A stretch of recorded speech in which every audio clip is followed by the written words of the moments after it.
Today's episode of Chat and Chew is sponsored by Redwood Creative Crew.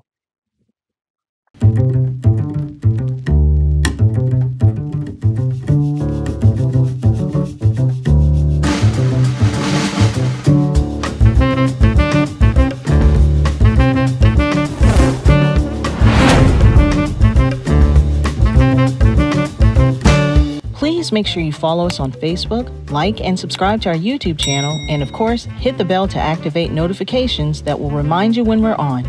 Please be sure to leave us a comment to let us know how we're doing. We'd love to hear from you.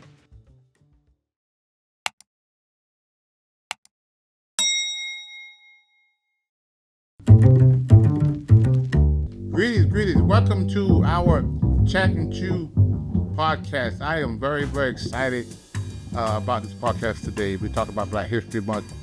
And but before we get into that, I want to do a little housekeeping. Make sure you guys check us out on Facebook. Go to that little bell on YouTube. Call your friends, call your families. Tell them that Chat and Chew is on. And we have a very, very exciting guest today. We have a historian. She's been around the city of Raleigh for a long time. Well, I've known her for quite some time. And today we're going to have a dialogue about slavery, about how it affected the Black family in the past, in the future. And these 30 minutes is going to go by so fast. So, Carmen, I know you're a historian. You have been around Wake County for a long time. You've done so much powerful work. Well, before we get into our dialogue today, tell us a little bit about who you are, about what you've been doing, and just introduce yourself to our audience. So I am Carmen Cauthen. I was born in Raleigh at St. Agnes Hospital on the campus of St. Augustine's College. I am 65 years old, and I've been in Raleigh all of my life. My family's been here since the early 1900s. My work life, my original work life, I worked for the legislature. Okay. I wrote the journal for the House of Representatives. Really? I retired from there in 2011. Took care of parents and children, and started being an advocate for affordable housing. Okay. And started digging into the history of Raleigh and Raleigh's Black neighborhoods and why we ended up all in one place. And wrote a book called The Historic Raleigh Black Neighborhoods. That's available anywhere you want to buy a book. In her book, Cauthen says freed Black Americans set out to find opportunity. Freedmen like Reverend Morgan Latta built Latta University and inspired 13 freedmen's villages. Still, with Jim Crow laws, Black home ownership was often limited to small lots. Not only did you come from behind, have been talking about Black history ever since. I talk about Raleigh, I talk about the state of North Carolina, I talk about the nation as a whole. So, well, welcome. Well, I am really in fact, I've watched you do some stuff on Facebook, and the wealth of knowledge that you have about Raleigh itself and how it all got started, and how you communicate that is overwhelming sometimes. So, so thank you for being a part of this podcast. And I really want to talk about this. You know, Father Forever, you really kind of helped us along the way. Carmen was working with us when we started Father Forever University, and how we got our in-person class now online. And you was the one that helped us put our syllabus together and put a time frame together, and we're doing that. But today I want to talk about, I got 4 or 5 questions, and one of these questions could probably take an hour themselves. But we're going to dive into what I think is very, very important. And one of the questions I want is, how has the legacy of slavery shaped the foundation of Black families, especially Black fathers? well, there's so many things that go into that. But the thing that comes to me first is that there are multiple traumas. You had the trauma of being captured in Africa, Right. and brought to a country that you didn't know anything about. You didn't know the culture. You didn't know people as you were traveling that were beside you in the base of a ship died. If your spouse, if your wife or your children were captured as well, you might not see them again, even if you all were on the same boat, because you didn't know what was gonna happen. Right. But obviously, once you got to America, you were sold. Right. You were sold like you were a horse. If she survives. You, her, your kids, whoever. So you might not see them ever again after you ended up in the hull of the ship. But consider you went to where you were, but even when you were sold, you were treated like a horse. The people who were coming to buy you, they didn't look at you as a person because you weren't considered a person. And so they were opening your mouth to see what your teeth looked like. They were looking at your genitals to see if you looked strong enough to impregnate women and make other babies. They looked at you to see if you were strong enough to do the work that they had for you to do. They looked at you like they were looking at a horse to buy. How does that make you feel? We can't imagine that today, but we feel disrespected and less than if someone just talks to us out wrong. Disrespect, right. This is a whole nother that we haven't even considered. And we ain't done nothing but got off the ship. The men who were the strongest men, they would determine, whether you were strong enough to do the back-breaking work or whether they thought you would be strong enough to impregnate women.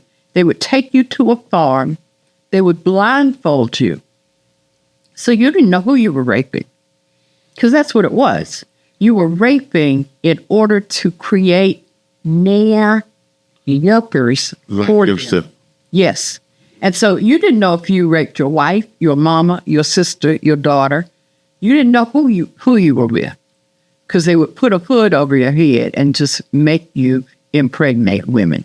Then you didn't know what was going to happen to the woman who was your wife or your spouse or your cohabitator at the time. Right. Because she could be raped by the master, the overseer, the son.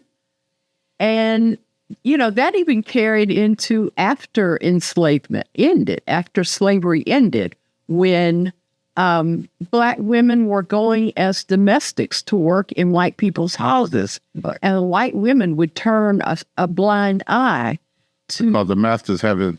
this wasn't even this is after slavery ended. There were women who went to work as domestics, as housekeepers, and the wives would turn a blind eye to their husbands raping these women. And the women would be impregnated and go home, and they and their husband would usually make the choice to raise that child. They didn't get any extra money. There's no child support coming in. But here's this child who's lighter than the rest of them, maybe. And you want to take care of the child because it was a child. But there had to be some repercussions. And my personal opinion, I can't prove this, is that some of this is in our DNA. So today we see Black men who, they don't look at fatherhood as we, a lot of us think about it, because there has been this overwhelming, for hundreds of years, push to just impregnate women. So if that happens, if that keeps happening, then eventually at some point, does that become the norm? Does that become, it's okay in your mind to do that? Right. But look, if you grew up in that, we talk about slavery now, but that was part of your mindset where you watch this happen on a regular basis as you go older. As generations now have happened, people have, this was 4 or 5 generations ago, but now we kind of see the same thing, that fathers just, it's across the board sometimes. They just want to have sex and have kids with no responsibility of. So how do you think that affecting us today? I think it affects us in so many ways. I think, we don't think about responsibility or the financial or the social or the educational responsibilities we have to those children, because the mind wasn't set to do that. The mind was just set to have sex. So we have a lot of young men who don't, they're proud of their kids. They're proud they had a baby, but they don't see that somebody needs to take care of that baby, not just financially, but physically. You can't expect the woman to do all the work all the time. And you shouldn't expect her to financially have to take care of those children all the time, because you were part of making that. But that is what happened during slavery. And I think that is part of the mindset that is now in DNA. And I'm just beginning to go, oh, if all the other stuff happened and became part of our DNA, that couldn't have just escaped. Well, I mean, which I never really thought about that. We see guys, I'll say, man, why don't you take care of your kids? I mean, you had them, you still did love them. All these guys say, I love my kids. And I said, well, why don't you take care of them? What is it in you? And I'm thinking it's like, they grew up without their dad, so maybe there's something that they just can't carry on. The DNA. I mean, think about it. Right. That is baked into the DNA. After, certain things begin to shift in DNA as things happen. So I think that's something somebody needs to research. I don't know how to do that, but it certainly makes sense to me. Right. So it's like, growing up, my dad, I mean, back in the day, my father, in that generation, for the most part, took care of their kids. I mean, we don't have Facebook, we don't have all these other things back then, but, you raised, you live with your wife, you took care of your kids, you did what you did, but you took care of your kids. And my generation now, you see that less. You see fathers, men, less because of the divorce rate and separation, all those stuff is gone. That happened back in the day too, but now it's even worse. But then when you go look at the next generation, coming, my son's generation, that's even worse. So it's like every generation, it's kind of like we're getting away from, and maybe because my father was doing it, he modeled that for us. When I wasn't doing it, I modeled it for my son. He's doing it. But there's so many other fathers, men have never had that model. And I tell guys all the time, what's right. Whether you had a father figure or not, that's no excuse for you not taking care of your kids. But you said it goes deeper than that. I think it goes deeper than that. And I also think we have generations of men who, I'm not saying your dad, I'm not saying my dad or my grandfather, but I think that men were stepping out on their women, whether it was their wives or women, all along. And way too many of them were men that were in some position of authority. Yeah. And while we would turn a blind eye, we didn't say anything. We didn't say anything when we know that John has got a whole nother family across town or in another town, or he, say in the 30s or 40s, he was a farmer and he carried his wares to another town to sell them. And there's a whole nother family there that he has. The women don't know about each other because they're in two different houses. Right. Somebody knows. Somebody knows. And too often today, I think people are finding out, we can do DNA analysis. So how did these people end up with the same DNA we've got? But then we also see, unfortunately, too many pastors who had children outside of their homes, and young people today don't look at things the same way. If it's hypocritical to them, they're going somewhere else, or they're just going to do what they see the elders did in public. They're not going to do it in private. They're not hiding it. And unfortunately, I've known too many young men who might have a girlfriend while one girlfriend's pregnant, then they got another girlfriend and she's pregnant, and the women were friends.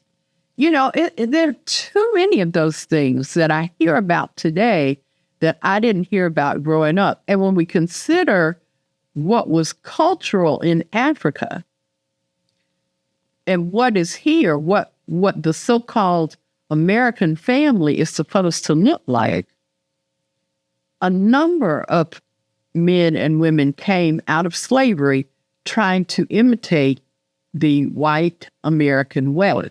But they also knew that the master was raping the women, Right. having other babies, and the wife knew. So do you think they have shaped I think, yes. our perspective of wow? I think all of that shapes it. I think we try to buttonhole it into, oh, you just don't want to do this. But I think there are deeper, perhaps scientific reasons for this that we haven't considered.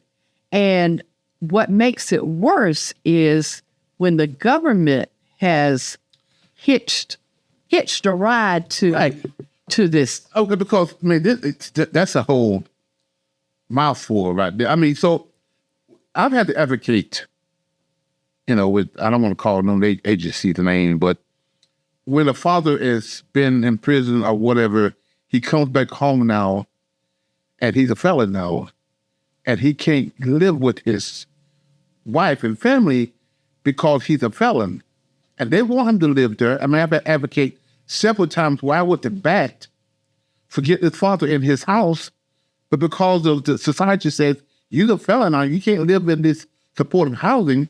She's got 3 or 4 kids. You're not working. You got a felon, so she got to make a decision now between her house and the kids that the governor is supporting, and her husband, who's a felon and don't have a job. Now she's going to choose, even though he may come there at nighttime. In the morning time, he's got to be out. What message is that sending to the father that I am just all I needed for is breathing? It's the same message. It is the same message we just talked about. Wow. That was the enslaver message. Yeah. And so now I have to read this to you because these are some of the challenges that I thought about in terms of slavery. There's no sense of permanence in terms of family life. There's no sense of value and worth except in being able to be a sperm donor or egg carrier. And there's no sense of worth except in size and as a work product. And in America in 1965, so, we think about, we think that the civil rights movement started in the 50s. It didn't. But as part of that, as part of the civil rights movement, we had the Fair Housing Act. We had the Civil Rights Act. We had a change to the welfare system, a major change to the welfare system. And that was based on a report that a young man wrote. He became a senator, Daniel Moynihan. And I've always heard, and I've never read the report until yesterday. I said, let me start digging into this a little bit. But it's called, the report is called The Negro Family. And I have to read, I had to type some of this up. So it says this: in this new period, the expectations of the Negro Americans will go beyond civil rights. Being Americans, they will now expect that in the near future, equal opportunities for them as a group will produce roughly equal results as compared with other groups. This is not going to happen. This is written in 1965. Nor will it happen for generations to come unless a new and special effort is made. There are 2 reasons. First, the racist virus in the American bloodstream still afflicts us. Negroes will encounter serious personal prejudice for at least another generation. We got some more years to go on that generation. Second, 3 centuries of sometimes unimaginable mistreatment have taken their toll on the Negro people. The harsh fact is, as a group at the present time, in terms of ability to win out in the competitions of American life, they are not equal to most of those groups with which they will be competing. Individually, Negro Americans reach the highest peaks of achievement. But collectively, in the spectrum of American ethnic and religious and regional groups, where some get plenty and some get none. Some send 80% of their children to college, and others pull them out of school in the 8th grade. Negroes are among the weakest. The most difficult fact for white Americans to understand is that in these terms, the circumstances of the Negro American community in recent years has probably been getting worse, not better. Now, that was written in 1965. You could have written that yesterday. Yes. You could have written that yesterday. And then later on, when he talks about slavery, he talks about another gentleman who focuses on the Brazil and United States comparison of slavery. And this is what he said. In Brazil, the slave had many more rights than in the United States. He could legally marry. He could, indeed, had to be baptized and become a member of the Catholic Church. His family could not be broken up for sale, and he had many days on which he could either rest or earn money to buy his freedom. The government encouraged manumission, which is getting rid of slavery, and the freedom of infants could often be purchased for a small sum at the baptismal pool. In short, the Brazilian slave knew he was a man and that he differed in degree, not in kind, from his master. In the United States, the slave was totally removed from the protection of organized society. Compare the elaborate provision for the protection of slaves in the Bible. His existence as a human being was given no recognition by any religious or secular agency. He was totally ignorant of and completely cut off from his past, and he was offered absolutely no hope for the future. His children could be sold, his marriage was not recognized, his wife could be violated or sold, and he could also be subject without redress to frightful barbarities. There were presumably as many sadists among slave owners, men and women, as there are in other groups. The slave could not by law be taught to read or write. He could not practice his religion without the permission of his master, and could never meet with his fellows for religious or any other purposes except in the presence of a white person. And finally, if the master wished to free him, every legal obstacle was used to thwart such action. This is not what slavery meant in the ancient world, in medieval and early modern Europe, or in Brazil and the West Indies. So slavery in America had nothing to do with any other place in the world. We were like the worst. We were worse. And we still feel that today.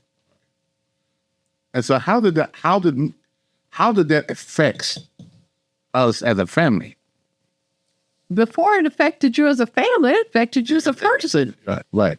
Your mind had to be so strong to fight off what was pushed on you. And how did you make your mind that strong? Somebody's beating you every day. They're not feeding you enough. They're not. There's nothing that they're doing to help you do anything but work for them. So in the inner city, when you see these young African males, or females for that matter, who have no hope, no future, you said something earlier that there's no permanency. There's no permanency. It's for the moment. I'm getting this. I'm getting what I can. Get what I can for the moment for me.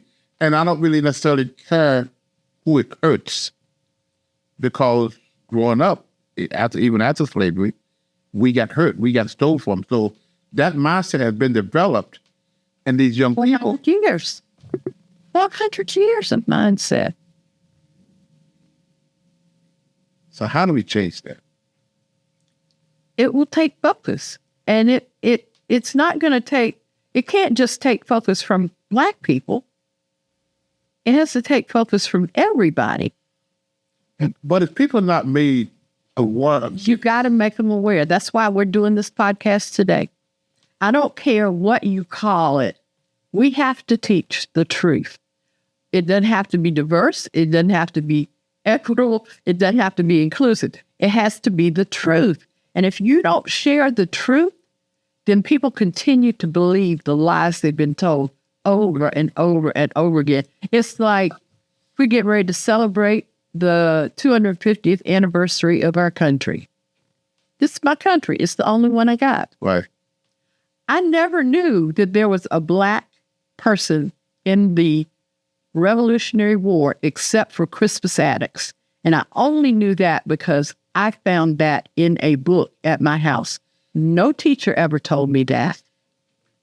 Which is another question. Why is it that at the Black America, why don't we teach? I mean, for let alone white America, we get that. Why don't we teach that? Black teachers were teaching some of these things. I grew up in a desegregated school system at the beginning of desegregation. And I was in a segregated school system until I was in third grade. I can't really tell you, actually second grade, I can't tell you all the things I learned.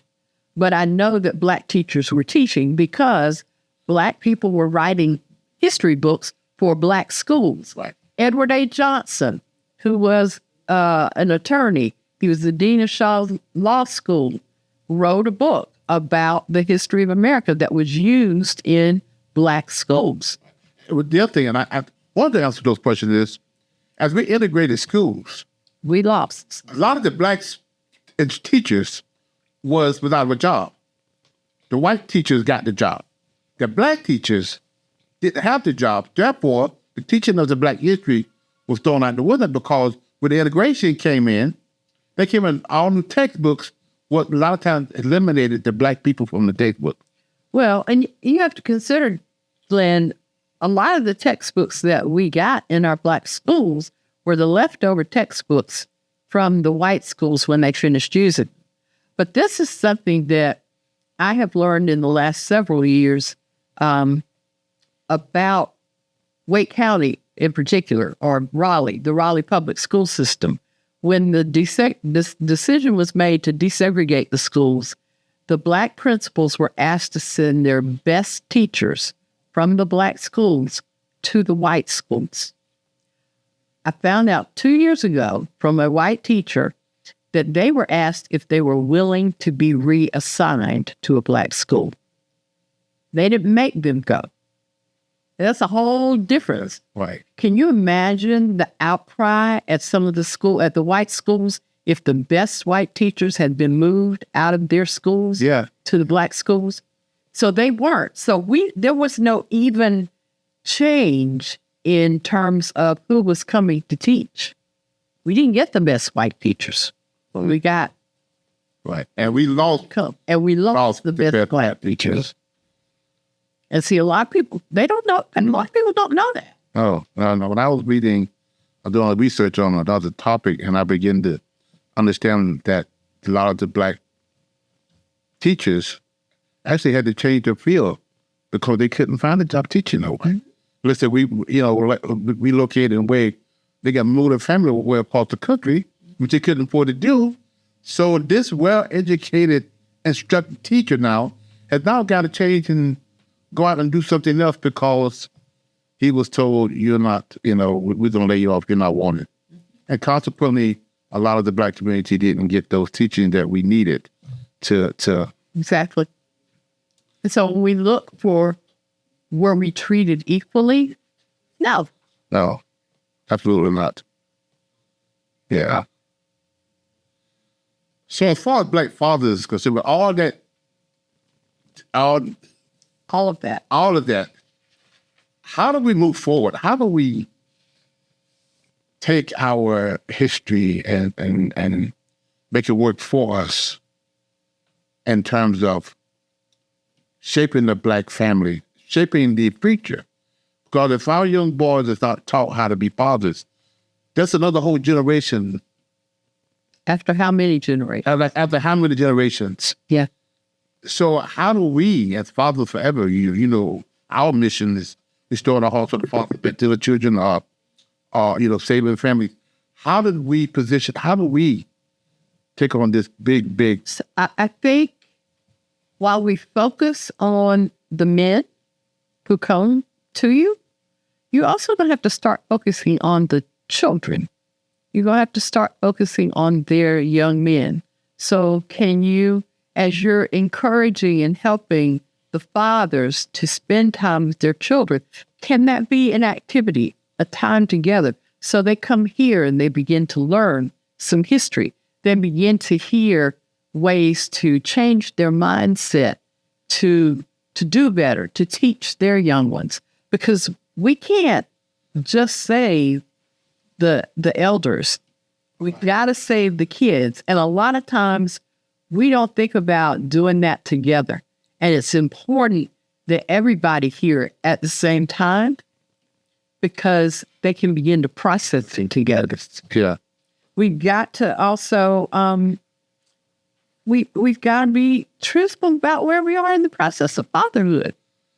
Yeah, because this conversation to me is kind of like overwhelming. It's like, because I have never connected the dots back to slavery. I've just been dealing with us in the future. Us in the present, and how we gonna move to the future. I've never really looked back and thought about how we got here. When you look back and think how we got here, that makes it even more not accomplishable. It's like we can't do daunting. This. It's a daunting. Exactly. It's so much. Like I can't. There's no way I can. And I know I can't fix it. We can't fix it alone, but it's overwhelming just to think about that history that you just brought up in the last 15, 20 minutes. That now I gotta go reshape my whole thinking about. And one of the things that we want to do is bring the fathers and the kids together, which we haven't done, and by and large on a large scale, because we've been focused on the fathers. What you have said made me even want to do this more, is to bring the fathers, and we've done this on a small scale, but how can we do it on a bigger scale? Our challenge is sometimes the fathers don't have access to their kids, right? Which is a challenge because, they're in the other cities, different places. We do encourage fathers in our curriculum to contact their kids, whether it's through Facebook, Skype, I know it's old, Facebook or whoever, FaceTime, writing a letter, those kind of, and actually we have one of our staff, and he's really good at sitting down with the guys writing letters, and the guys writing letters to their kids, and they stand up and read those letters, and sometimes the whole room is crying. Yes. Because, and we got and we say, you've been out of your kid's life for whatever reason, write a letter of apology, write a letter of reaffirming your, relationship to them. And so now I think we have got to, Fathers Forever is going to really find out how we can start incorporating on purpose. I think that what you just said earlier, everybody's getting this at the same time. We teaching the fathers, we teaching the kids over here. But how about if we put those in the same room at the same time, as much as we can? As much as you can. And get it together, and also teach the fathers as much as we can for them to be able to connect with their kids. And another thing I thought about was the fathers have to learn to be truthful. Fathers are men, in particular, Black men, always have to be strong. Yeah. They got to be, they got to be it. Yeah. And so to break down sometimes the importance of who they are, yes, it's not even the vulnerability, it's the willingness to share what you really feel. And that means you got to trust who you're talking to or talking with.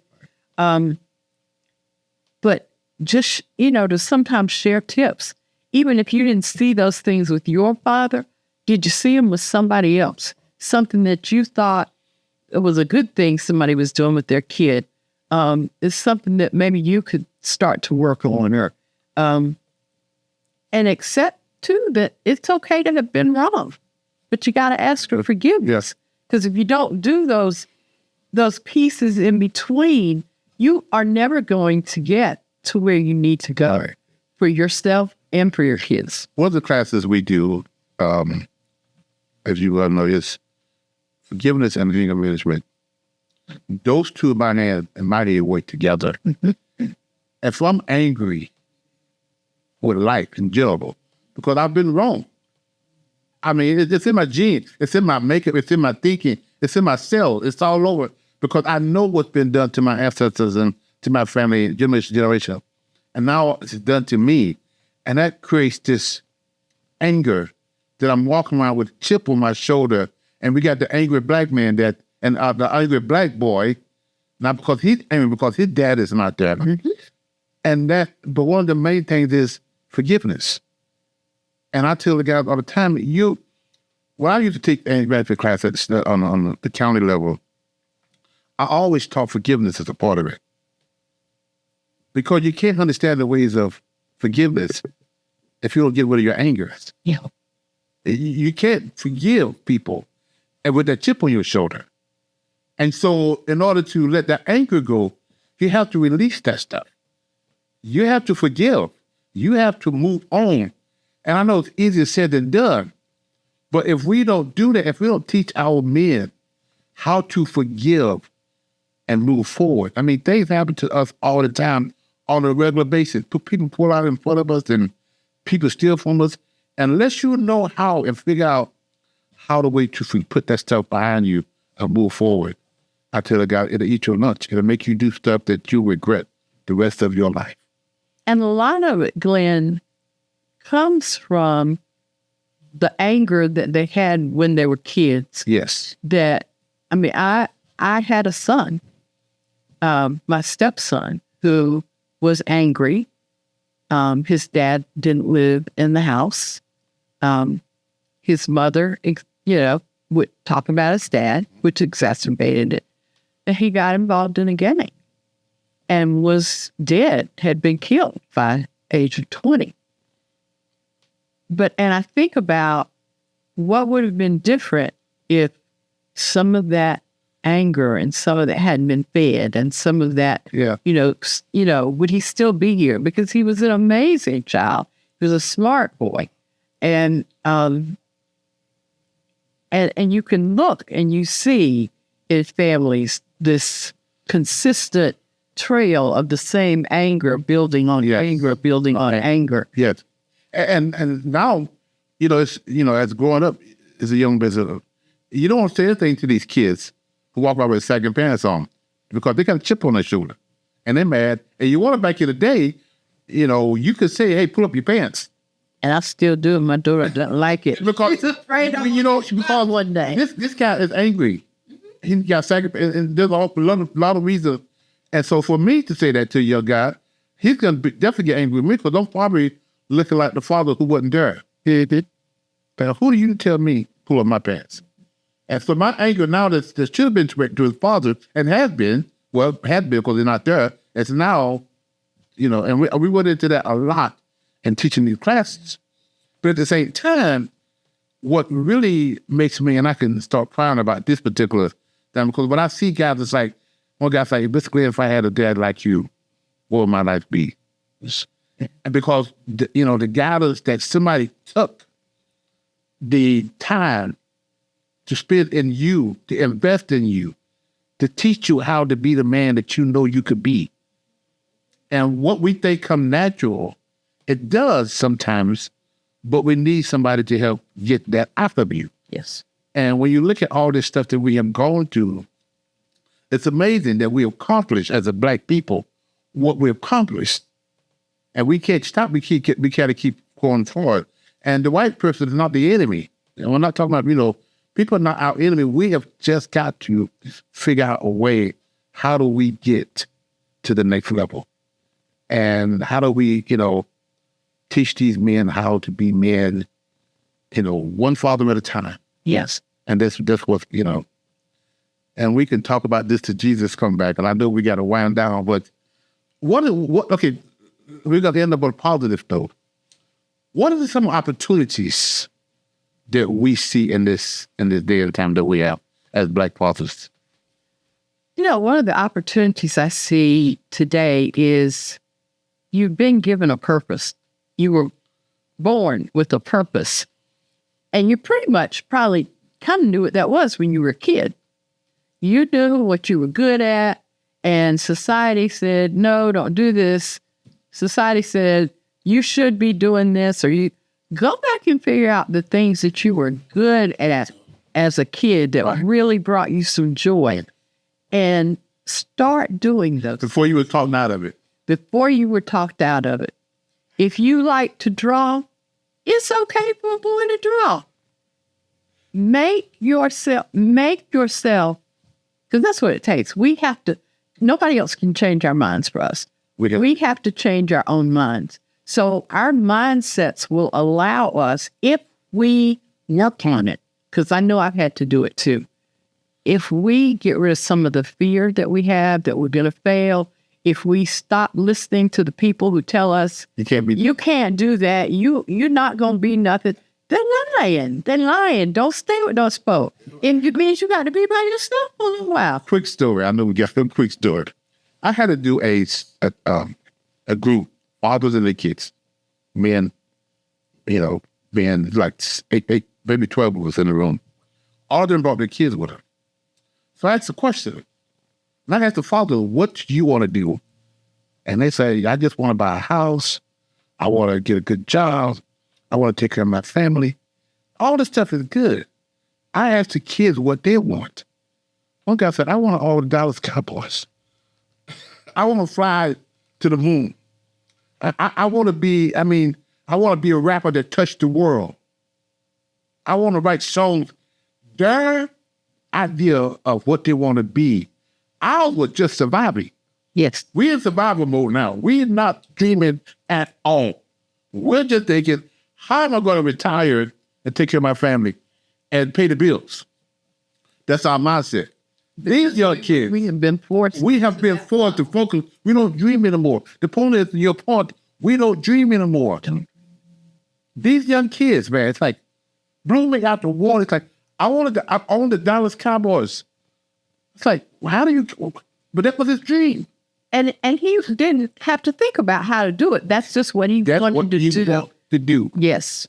I was like, oh my God, because again, how do we get back to that as in fathers and women and moms, and to teach our kids it's okay to dream. It's okay because you just have to do it. You just have to tell them. But when do we stop dreaming?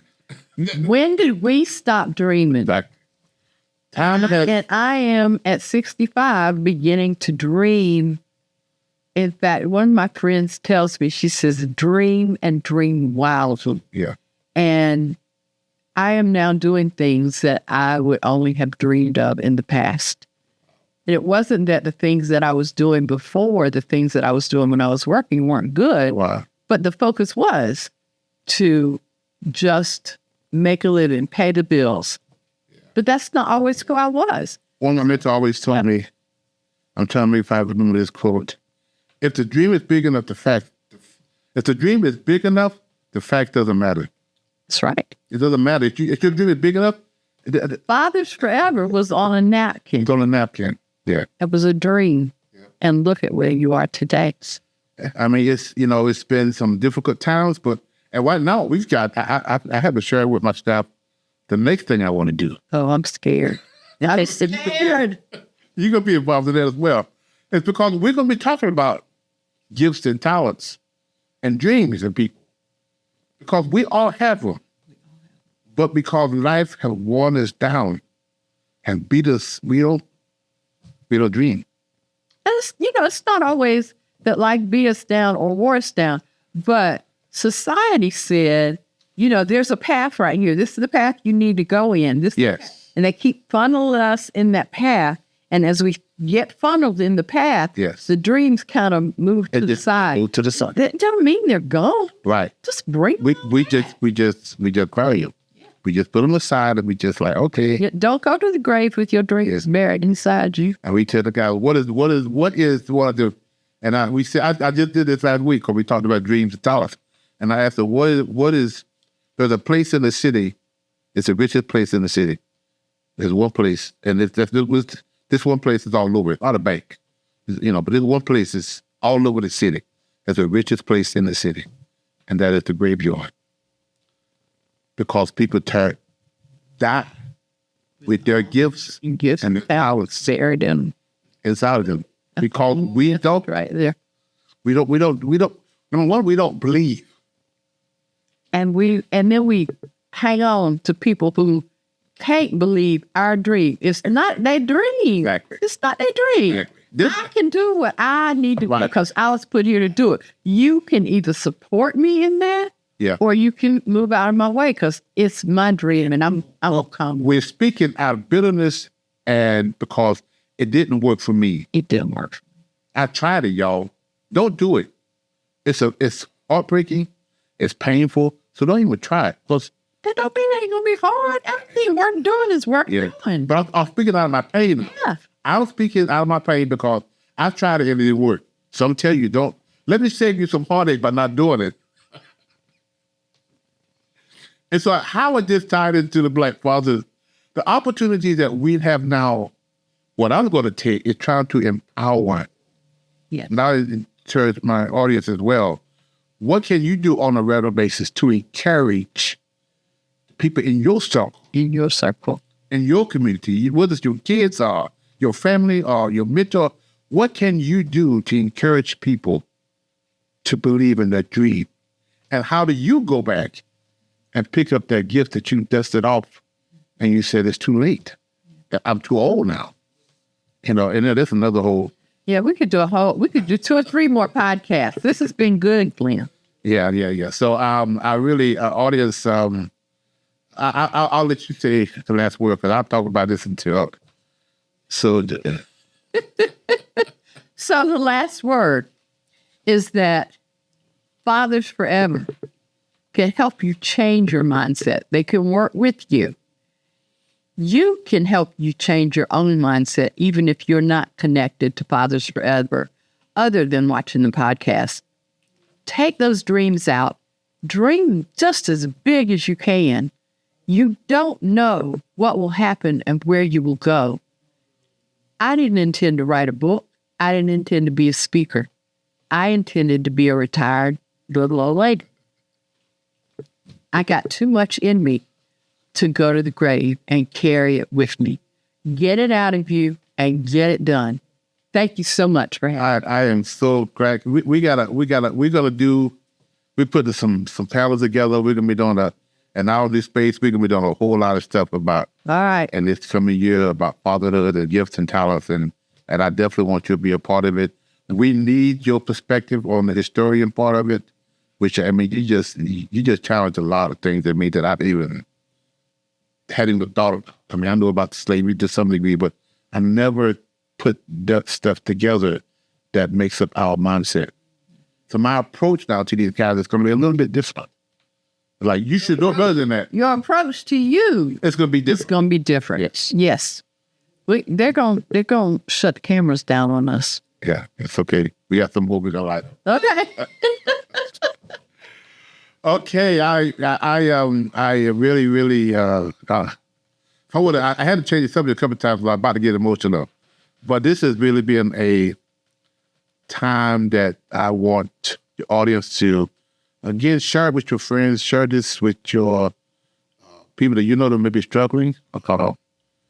And let's start to figure out on purpose, intentionally, what we can do to encourage one another, to start up the gift that's inside of you, if you will, and to start to find out what we can do as a community to help Black fathers, to help moms and our kids as well. And Carmen, I really love the idea of how we can bring the men, the kids, and the kids together, where we can all hear this in real time at the same time, and we can hopefully make some changes. So again, until we meet again, please share this with your friends and take care, and we'll see you guys again. Take part in the Dads at a Distance initiative by giving a copy of I Am a Father Forever to a friend or family member, or host a reverse book signing at your business, church, or organization. You can also contribute by joining the Fathers Forever monthly donor membership program. By becoming a monthly donor, you're directly contributing to the success of Fathers Forever programs and the men we serve. Choose the level of support that's right for you and enjoy exclusive perks designed to connect you to our mission and impact. For more information about this or any other method of support, please visit our website at www.afatherforever.com/donate. Hello, everyone. This is Glen Warren, founder and executive director of Fathers Forever. I want to share an alarming reality with you. 627,000 fathers are incarcerated that have kids under 18. Now, there are 56,000 moms incarcerated who have kids under 18. The reality is there are so many more fathers incarcerated than moms. This is why I Am a Father Forever book exists. Now, I need your help. I am inviting you to help us get this book into as many fathers incarcerated as possible. Here's how it works. For your donation of $22, we will provide a book to an incarcerated father. Thank you in advance for helping Fathers Forever heal fathers and save families.